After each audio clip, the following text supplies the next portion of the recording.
A'udzu billahi minasyaitonir rajim. Bismillahirrahmanirrahim. Assalamualaikum warahmatullahi wabarakatuh.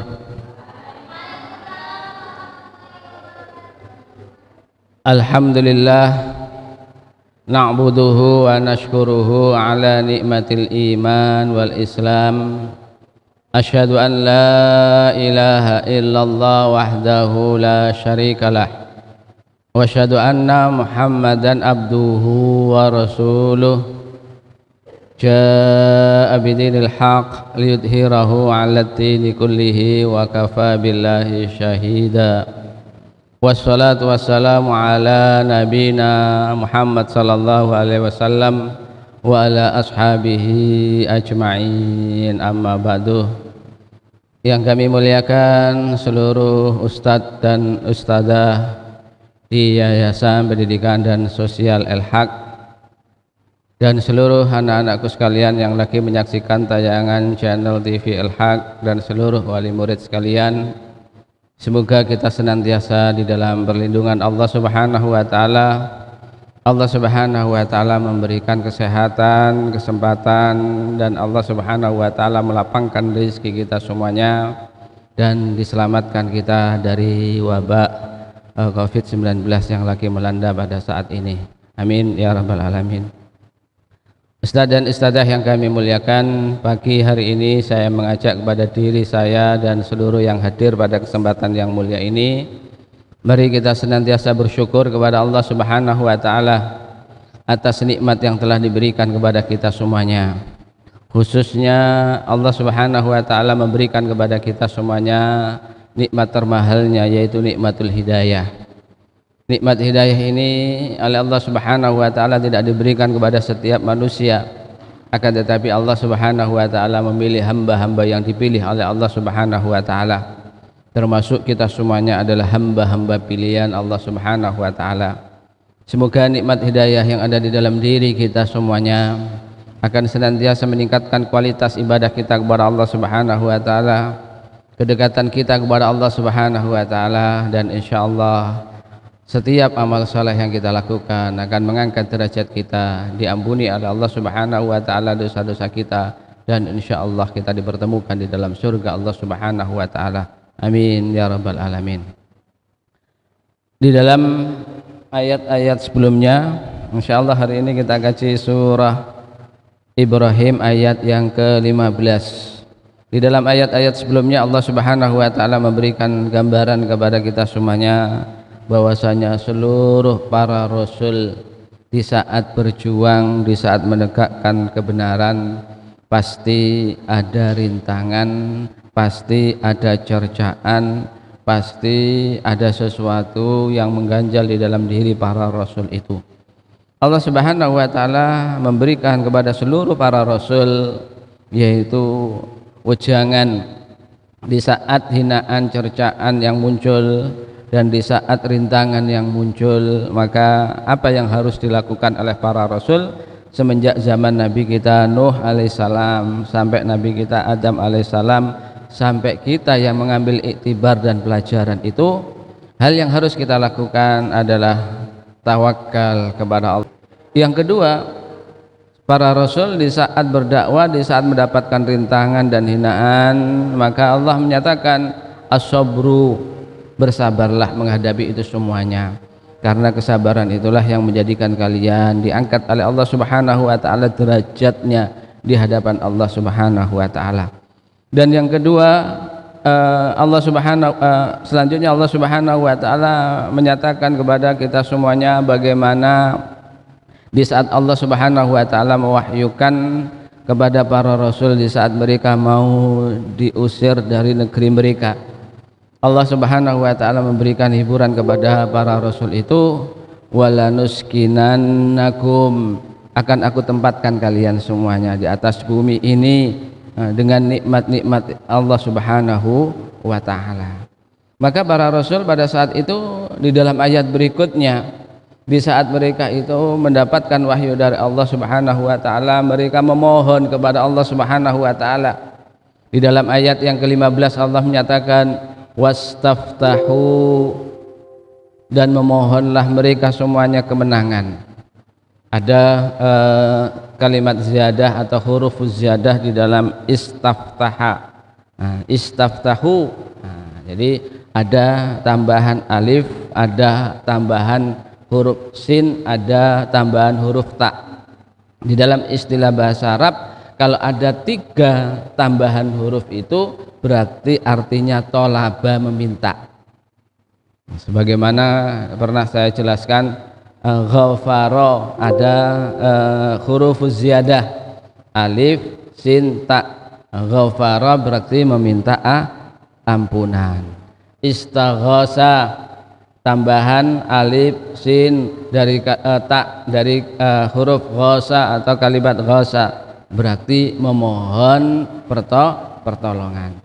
Begitu juga di dalam ayat ini Allah Subhanahu wa taala menyatakan seluruh para rasul itu di saat mereka akan diusir dari tempat tinggal mereka, diancam oleh kaumnya, para rasul itu istaftahu, memohon kemenangan kepada Allah Subhanahu wa taala.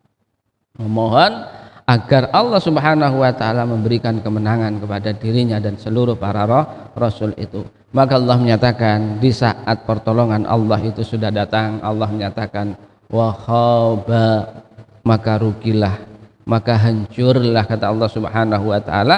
Siapa yang hancur? Kullu jabbar, setiap orang-orang yang melakukan kesombongan, anid, dan orang-orang yang senantiasa keras kepalanya. Ini Allah Subhanahu wa taala menyatakan kepada kita semuanya di saat para rasul itu sudah menyatakan memohon yaitu pertolongan kepada Allah Subhanahu wa taala. Sebagaimana Nabi kita Muhammad sallallahu alaihi wasallam di saat para sahabat menyatakan mata nasrullah, Allah memberikan jawaban, ala inna nasrullahi qarib, ketahuilah pertolongan Allah adalah dekat.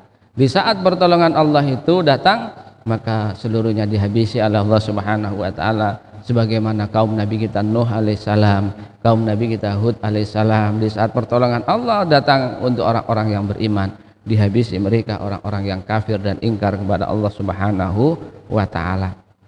Maka Allah Subhanahu wa taala menyatakan seluruh yang menyombongkan diri dihabisi oleh Allah Subhanahu wa taala. Orang-orang yang keras kepalanya tidak mau menerima kebenaran dihabisi oleh Allah Subhanahu wa taala.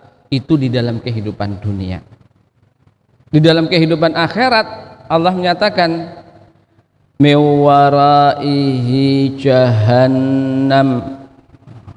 Nanti di dalam kehidupan akhirat siksanya datang lagi. Apa siksa Allah Subhanahu wa taala di dalam kehidupan akhirat? Di dalam kehidupan dunia sudah diadab oleh Allah, di dalam kehidupan akhirat juga diadab oleh Allah. Allah menyatakan mewaraihi, di belakang mereka itu jahannam, api neraka jahannam. Jadi Allah mengadab dengan api yang luar biasa panasnya.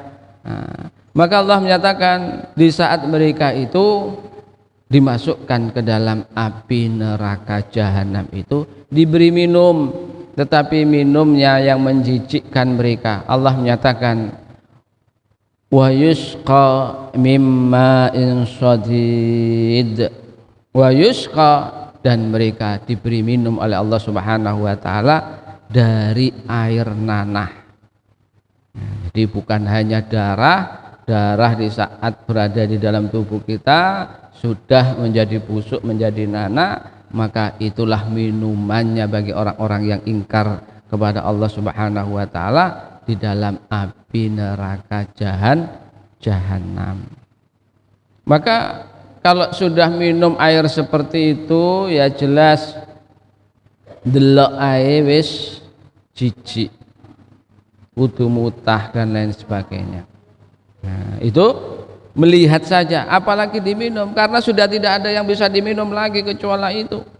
Ada lagi air Ta'ala menyatakan yatajarra'uhu, minum dengan sedikit-sedikit. Ada perbedaan yashrabu dengan yatajarra', podo-podo ngombe, sama-sama minum tapi beda. Contoh nih, Ini air kalau diminum glogok glogok glogok, nah itu namanya yashrab. Kalau diminum sedikit seperti ini berarti namanya yatajarro. Setelah itu minum lagi,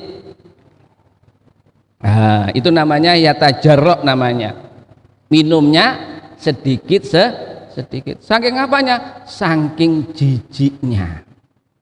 Nah, tidak mau melihat, mungkin sambil merem. Nah, padahal kalau minuman itu menyegarkan, orang mengatakan, rasanya plong. Nah, itu karena enaknya. Karena yang diminum adalah sesuatu yang menjijikkan, sedikit diminum. Dilihat lagi menjijikkan, wis gak apa-apa, wis diombe ae. Diminum lagi, yatajarrauhu. Nah, maka Allah menyatakan wala yakadu yusighu, hampir-hampir saja tidak bisa menelan, saking jijiknya melihat minuman itu. Bukan hanya itu, digambarkan oleh Allah minumannya seperti itu. Allah menyatakan wa ya'tihil maut min kulli makan, datang kematian dari seluruh penjuru. Dari arah barat azab Allah datang, dari arah belakang, depan, atas, seluruh penjuru mengadabnya. Tangannya di saat pernah mencuri diadab oleh Allah, kepalanya di saat pernah melakukan sesuatu kemaksiatan diadab oleh Allah, kakinya yang pernah melakukan kemaksiatan diadab oleh Allah Subhanahu wa taala, punggungnya, tinjas dan sebagainya. Seluruh penjuru mengadab dirinya. Yang luar biasanya lagi, Allah Subhanahu wa taala menyatakan wa ma huwa bimayyit, dan tidaklah dia menjadi orang yang bisa mati. Ya kalau hidup di atas bumi ini masuk ke dalam api yang melonyot-melonyot yang sudah belum langsung mati. Kalau di sana tidak.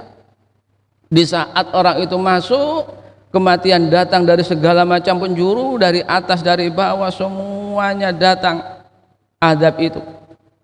Akan tetapi dia tidak bisa mati. Kulit pada saat itu sudah melonyot semuanya, melempuh semuanya, habis semuanya. Dikasih baru oleh Allah Subhanahu wa taala.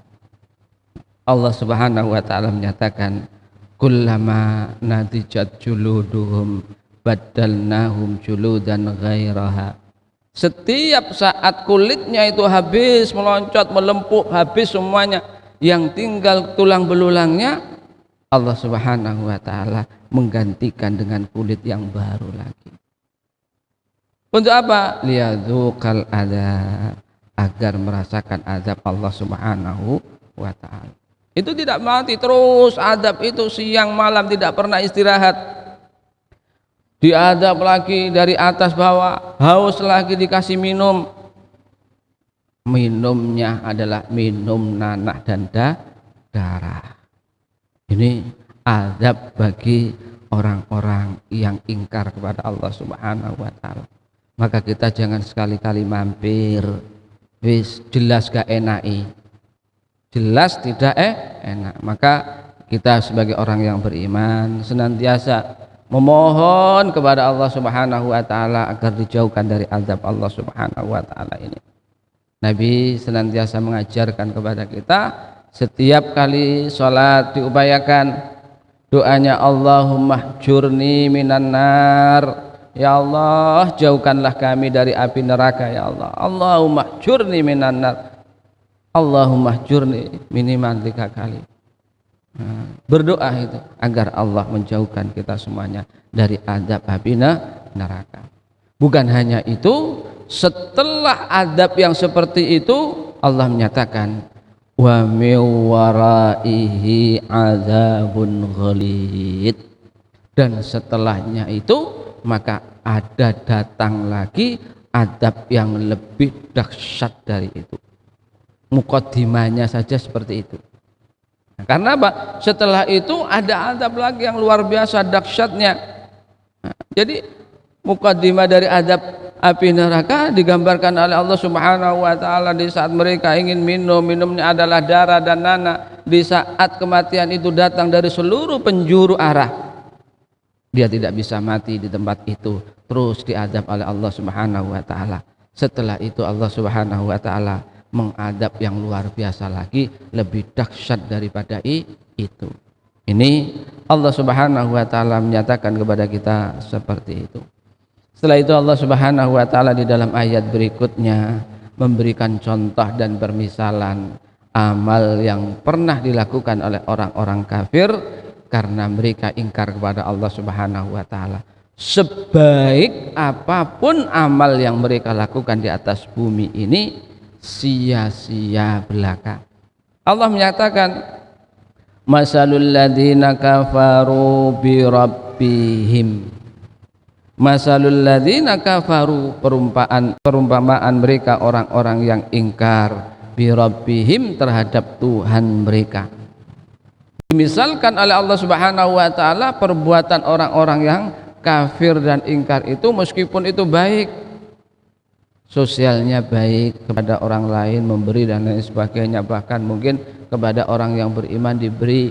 Di saat Idul Adha dia membelikan kurban untuk disembelih, di saat Idul Fitri memberikan yaitu zakat fitrah dan lain sebagainya, baik, sosialnya baik. Akan tetapi karena dia ingkar kepada Allah, kafaru bi rabbihim, ingkar kepada Allah Subhanahu wa taala, Allah menyatakan a'maluhum karomat, yaitu perumpamaan amal perbuatan mereka, a'maluhum, amal perbuatan mereka, karomat, sebagaimana Abu Bakar.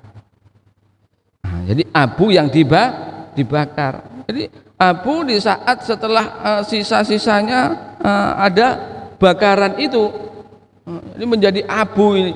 Seperti itulah perumpamaannya. Nah, jadi perumpamaannya seperti abu, bakaran daripada kayu-kayu itu. Seperti itu Allah Subhanahu wa taala menyatakan. Bagaimana seperti itu? Istadda bihirih, istadda, yang pada saat itu dihempaskan oleh angin, fi yaumin asif, pada hari yang sangat kencang anginnya itu.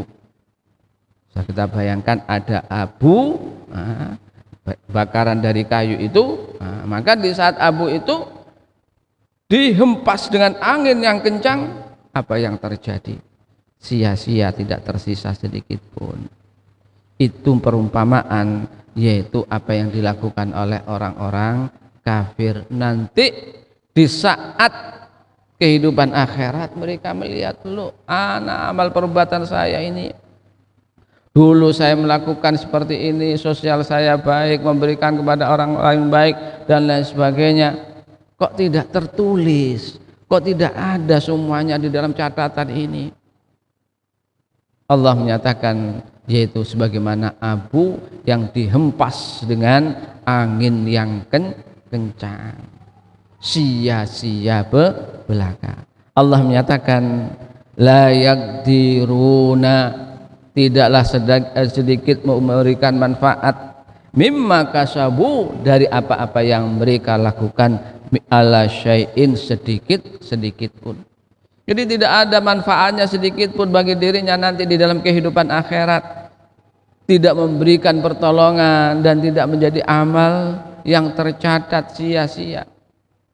Diibaratkan oleh Allah abu yang pada saat itu dihempas dengan yaitu badai ataupun angin, sia-sia belaka. Maka Allah Subhanahu wa taala menyatakan, dzalika huwadh-dhalalul ba'id, itulah kata Allah Subhanahu wa taala yang disebut dengan kesesatan yang jauh. Beberapa ulama menyebutkan al-khusranul kabir, itulah kerugian yang besar. Sia-sia. Karena apa? Karena tidak beriman. Ini satu gambaran bahwasanya seluruh amal soleh itu harus dilandasi dengan keimanan. Keimanan itu harus dilandasi dengan ketulusan dan keikhlasan. Nah, maka Kalau tidak dilandasi dengan keimanan akan menjadi sia-sia. Maka di dalam Al-Quran itu di saat Allah menyebutkan amanu pasti diikuti wa amilus sholihat, diikuti dengan orang-orang yang beramal soleh. Karena seseorang itu beramal atau beriman harus mempunyai bukti. Apa buktinya? Yaitu amal soleh. Kalau amal soleh tanpa keimanan maka sia-sia dan diibaratkan oleh Allah karomat sebagaimana abu, yaitu sisa dari bakaran. Ayat berikutnya Allah Subhanahu wa taala menyatakan, ayat berikutnya ayat yang ke-19 Allah menyatakan, alam tara, tidaklah kamu melihat. Allah Subhanahu wa taala pada ayat ini memerintahkan kepada kita semuanya untuk memperhatikan ciptaan Allah Subhanahu wa taala. Apa itu? Annallaha khalaqas samawati wal arda bil haqq. Sesungguhnya Allah Subhanahu wa taala, annallaha, sesungguhnya Allah, khalaqa, Allah telah menciptakan as-samawati, beberapa langit, wal ard, dan bumi ini, bil haq, dengan benar. Artinya apa? Allah Subhanahu wa taala di saat menciptakan seluruhnya tidak pernah abas, tidak pernah sia-sia, pasti semuanya bermanfaat bagi manusia. Cuma manusia saja masih belum mengetahui ilmunya. Allah Subhanahu wa taala meletakkan kita di atas bumi ini, seluruh yang ada di atas bumi ini sudah disiapkan oleh Allah Subhanahu wa taala untuk manusia. Manusia bertanam, manusia bisa berternak, manusia bisa melakukan apapun di atas bumi ini sudah disiapkan oleh Allah Subhanahu wa taala. Pasti semuanya ada manfaatnya. Dedaunan apapun, buah-buahan apapun, ada hikmah di balik itu semuanya. Mungkin ada di dalam benak kita dulu tidak pernah terfikir. Saya masih teringat di saat buah manggis. Buah manggis itu waktu kecil saya kulitnya itu tidak bernilai. Jadi orang setelah makan manggis sing dipangan mek isine tok. Isinya diambil, dimakan, kulitnya dibuang.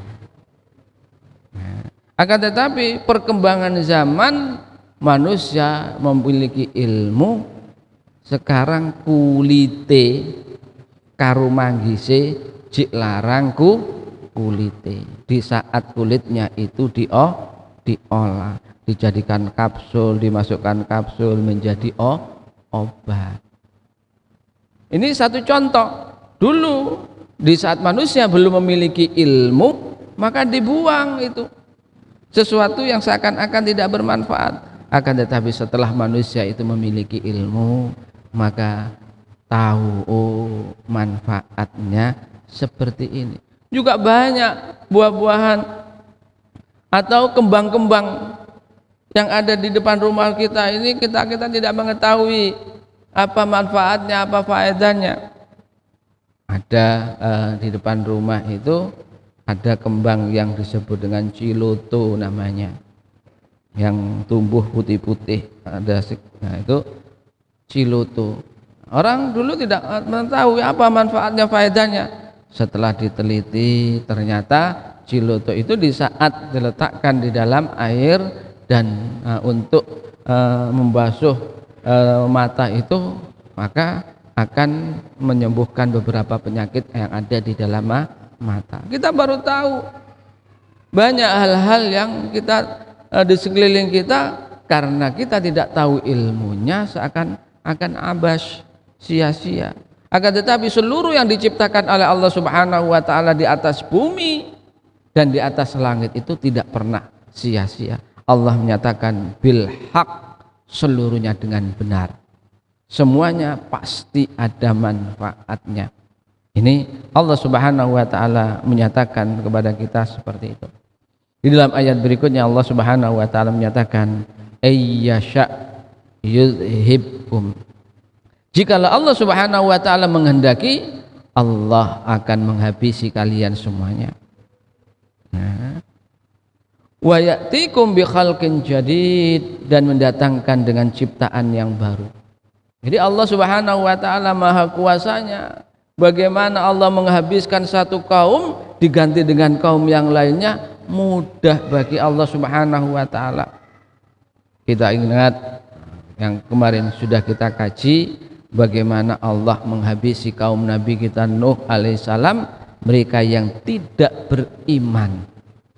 Jadi mereka yang tidak beriman diberi oleh Allah Subhanahu wa taala, yaitu dihabisi oleh Allah, diganti dengan orang-orang yang beriman. Begitu juga kaum Nabi kita Lut alaihissalam, di saat mereka melakukan perbuatan yang keji, dibalik oleh Allah, diganti dengan kaum yang baru yang senantiasa beriman. Dan Allah menyatakan di dalam ayat berikutnya, wa ma dzalika 'alallahi bi'aziz, dan itu semuanya atas Allah adalah mudah. Tidak susah bagi Allah Subhanahu wa taala untuk melakukan hal yang seperti itu.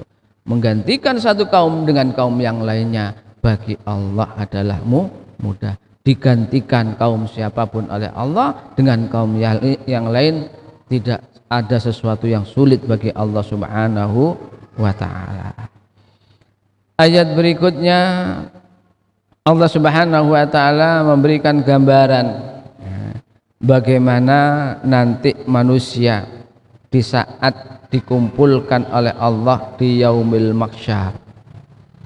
Allah menyatakan wa barazu lillahi jami'a, wa barazu, dan mereka keluar, lillahi, kepada Allah Subhanahu wa ta'ala, jami'a, secara keseluruhan. Artinya apa? Seluruh manusia pada saat itu malaikat Israfil meniupkan sangkakalanya yang kedua. Di saat sangkakala yang pertama seluruhnya binasa, apapun yang ada di atas bumi ini tidak tersisa sedikit pun. Dan di saat sangkakala yang kedua Allah mengumpulkan kita manusia di hari yang disebut dengan Yaumul Mahsyar. Di tempat di situ seluruh manusia dikumpulkan oleh Allah dengan tiupan sangkakala yang kedua malaikat Israfil. Allah menyatakan wa barazu, keluar semuanya, keluar dari tempat kubur manusia masing-masing, dan menggambarkan amal perbuatan mereka masing-masing di saat mereka keluar dari kubur itu menghadap Allah jami'a, seluruhnya tanpa tersisa. Yang mati dimanapun keluar, yang mungkin mati di saat matinya itu dilarung ke lautan, keluar dari lautan itu. Yang mati mungkin pada saat mati sampai hari ini mungkin belum tertemukan, dibangkitkan oleh Allah Subhanahu wa ta'ala.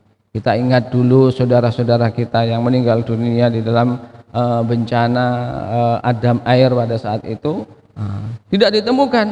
Allah nanti akan membangkitkan mereka semuanya. Maka di saat mereka dikumpulkan oleh Allah Subhanahu wa ta'ala di yaumil mahsyar, orang-orang saling menyalahkan orang lain. Pemimpin menyalahkan orang-orang yang dipimpin, orang-orang yang dipimpin menyalahkan pemimpinnya. Semuanya pada saat itu menyalahkan. Digambarkan oleh Allah Subhanahu wa ta'ala, faqala du'afa'u lilladzina istakbaru, waqala, maka berkatalah ad-du'afa, orang-orang yang lemah, yaitu rakyat-rakyat itu. Kepada siapa? Lilladzina istakbaru, kepada orang-orang yang menyombongkan diri, pemimpin-pemimpin itu. Rakyat itu menyatakan inna kunna lakum taba'a, para pemimpin, ingat saya dulu mengikuti kalian, saya dulu memilih kalian, saya dulu mengikuti titah kalian. Ini seluruh rakyat pada saat itu, orang-orang yang pernah dipimpinnya akan menyatakan kepada pemimpinnya, para pemimpin-pemimpin kami dulu ikut kalian semuanya. Maka mereka menyatakan, fahal antum mughnuna anna, apa kalian bisa menyelamatkan kami semuanya min adzabillahi min syai', dari azab Allah sedikit saja. Jadi bisa enggak kalian menyelamatkan kami dari azab Allah Subhanahu wa taala? Karena pada saat itu panasnya luar biasa, mereka meminta kepada pemimpin-pemimpin, pemimpin-pemimpin yang dulu pernah saya coblos, yang pernah saya pilih, bisa enggak kalian menyelamatkan kami? Dulu di saat hidup di dunia saya senantiasa ikut, kalian perintah sana saya ikut, kalian memerintahkan ke sini saya ikut, wis pokoknya melok tok. Ini tanpa berpikir. Hari ini bisa enggak kalian memberikan pertolongan kepada kami dari azab Allah Subhanahu wa taala? Apa yang dijawab oleh pemimpin-pemimpin itu? Qalu law hadanallahu lahadakum. Seandainya Allah memberikan petunjuk, maka akan aku beri petunjuk kepada kalian semuanya. Kalau Allah memberikan pertolongan, nanti akan aku beri pertolongan kalian semuanya. Padahal mereka ingkar kepada Allah, bagaimana mereka akan mendapatkan pertolongan dari Allah Subhanahu wa taala? Maka mereka pada saat itu menyatakan, sawaun alaina, nek ngene ya padha ae, sama saja. Dulu saya memilih kalian percuma, pemimpin tidak bisa menyelamatkan kami dari azab Allah Subhanahu wa taala. Sawaun alaina, sama atas kami, ajza'na, kami merengek-rengek, au sabarna, atau kami ini sabar. Jadi Allah Subhanahu wa taala menggambarkan bagaimana mereka orang-orang kafir, orang-orang yang mengikuti pemimpin-pemimpin yang zalim di saat hidup di atas bumi ini. Nah, maka mereka pada saat itu menyatakan, wis sama saja, kami merengek atau kami sabar sama saja ataskah kami. Malana mim mahis, tidak ada jalan keluar bagi kami. Wis tidak ada jalan keluar, wis dirasakno ae apa maneh. Nah, ini yang terjadi. Nah, nek pemimpin masuk jebur nang neraka ya melok ae. Karena apa? Mereka tidak pernah mengajak untuk ke dalam kehidupan, yaitu kehidupan akhirat. Maka Allah Subhanahu wa taala mengingatkan di dalam ayat ini agar di saat kita ini menjadi rakyat, maka harus betul-betul selektif, yaitu mengikuti pemimpin-pemimpin yang pemimpin-pemimpin itu mengajak kita ke dalam kehidupan surga Allah Subhanahu wa taala. Inilah ayat-ayat yang kita kaji sampai ayat ke-21 surah Ibrahim. Di dalam ayat-ayat yang kita kaji ini gambaran-gambaran dari Allah Subhanahu wa taala, yaitu bagaimana Allah Subhanahu wa taala memberikan adab kepada mereka-mereka yang ingkar di dalam kehidupan dunia ini. Mereka akan menyesal di dalam kehidupan akhiratnya ini. Memang penyesalan tidak ada di dalam kehidupan dunia atau di awal, pasti di akhir. Maka mumpung masih diberi oleh Allah Subhanahu wa taala kehidupan, persiapkanlah untuk kehidupan akhirat. Mari kita persiapkan seluruh amal soleh kita ini. Kita landasi dengan keimanan kepada Allah Subhanahu wa taala. Kita landasi dengan ketulusan karena Allah Subhanahu wa taala, agar kita menemukan amal soleh kita nanti di dalam kehidupan akhirat. Inilah yang kita kaji. Semoga kajian yang kita kaji pada kesempatan yang mulia ini memberikan pencerahan hati dan pikiran kita semuanya, bisa kita amalkan di dalam kehidupan kita semuanya, bisa memberikan motivasi kepada kita semuanya agar kita senantiasa lebih giat dan lebih giat untuk mempersiapkan kehidupan akhirat nantinya. Mari kita tutup dengan kafaratul majlis. Subhanakallahumma wa bihamdika asyhadu an la ilaha illa anta astaghfiruka wa atubu ilaik. Aqulu qouli hadza wa astaghfirullah. Wassalamu alaikum warahmatullahi wabarakatuh.